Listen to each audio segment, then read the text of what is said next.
ठीक है। तो मैं आपको यही रिकमेंड करूंगा कि आप पहले जो है वो कंसेप्ट अच्छे से क्लियर करें।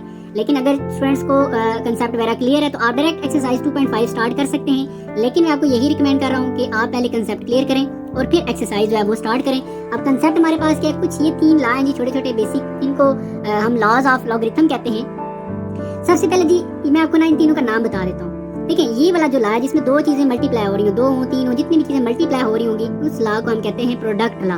ठीक है, ये प्रोडक्ट रूल भी कह सकते हैं। इसके बाद जिनमें चीजें डिवाइड हो रही होंगी उसको हम कहते हैं क्वोशिएंट लॉ, और जिसमें किसी चीज की कोई पावर होगी उसको हम कहते हैं पावर लॉ।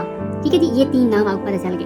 अब हम 1 बाय 1 इनको थोड़ा सा डिस्कस कर लेते हैं। ये पहला लॉ है प्रोडक्ट लॉ, जिसको कहते हैं जिसमें चीजें मल्टीप्लाई हो रही होती हैं। जब हम लॉग का साइन दोनों के साथ लिखेंगे तो हम कैसे लिखेंगे, लॉग m। अच्छा, जो मल्टीप्लाई का साइन है ये किस में चेंज हो जाएगा, ये प्लस में चेंज हो जाएगा और लॉग n आ जाएगा। इसी तरह इसका ऑपोजिट भी हो सकता है, यानी कि जब 2 चीजें आपस में प्लस हो रही होंगी तो फिर हम क्या करेंगे, जब लॉग का साइन दोनों के साथ लेकर आएंगे तो वो प्लस किस में चेंज हो जाएगा, मल्टीप्लाई में चेंज हो जाएगा। ठीक है जी। अब हमारे पास जो दूसरा लॉ है जिसको हम क्वोशिएंट लॉ कहते हैं, इसमें क्या होगा, लॉग m, लेकिन जो डिवाइड होगा वो किस में चेंज हो जाएगा, माइनस में, और लॉग n आ जाएगा। और इसी तरह हमारे पास जो तीसरा लॉ है जिसमें पावर होगी, पावर को हम क्या करेंगे, पावर को हम स्टार्ट में लिख लेंगे। लाइक यहाँ पर पावर n है, इसको हमने कहाँ पर लिखा जी, स्टार्ट में n, और फिर बाकी उसी तरह आपने लिख देना लॉग n। ये 3 छोटे छोटे बेसिक लॉ हैं जी। इनके अलावा एक छोटी सी चीज और भी आपको जरूरत पड़ेगी तो वो भी मैं बता देता हूँ।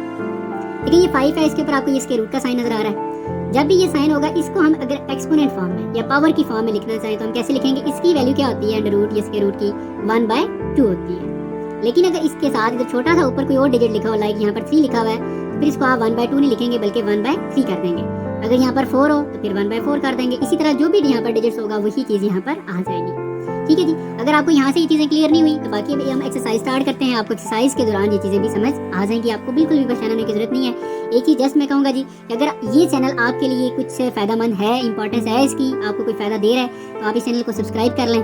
अगर आपको ये चैनल फायदा नहीं दे रहा तो फिर मैं ये आपको नहीं कहूंगा कि जी आप सब्सक्राइब लाजमी करें, वो आपकी चॉइस है। ठीक है जी। लेकिन जो चीजें आपके फायदा की हूँ तो फिर आप उसको लाजमी जाना वो सब्सक्राइब कर लें, अगर नहीं है तो फिर आपकी चॉइस है जी। अभी हम स्टार्ट करते हैं। पहला जो क्वेश्चन है हमारे पास वो है कि यूज लॉज ऑफ लॉगरिथम। इस क्वेश्चन में आपने क्या यूज करना है, लॉज ऑफ लॉगरिथम, जो अभी हमने पढ़े। टू एक्सपेंड दी फॉलोइंग, इसको हमने एक्सपेंड करना है। एक्सपेंड कैसे करते हैं, एक्सपेंड का मतलब ये देखें, जैसे ये नंबर थे ना 2, इनको हमने इस तरीके से ये एक्सपेंड कर दिया, इसको कहते हैं एक्सपेंड करना। हम सॉल्व करते हैं। अच्छा, इसमें 2 चीजें मल्टीप्लाई हो रही है तो यहाँ पर लाजमी बात है जी कि प्रोडक्ट लॉ जो है वो यूज होगा। कैसे यूज होगा, देखिए लॉग जब दोनों के साथ अलग अलग आएगा तो इसको हम यूं लिखेंगे लॉग 9, और मल्टीप्लाई किस में चेंज हो जाएगा, प्लस में, और लॉग क्या आ जाएगा, t आ जाएगा। बस ये इतना सा स्टेप है, ये क्वेश्चन सॉल्व हो गया।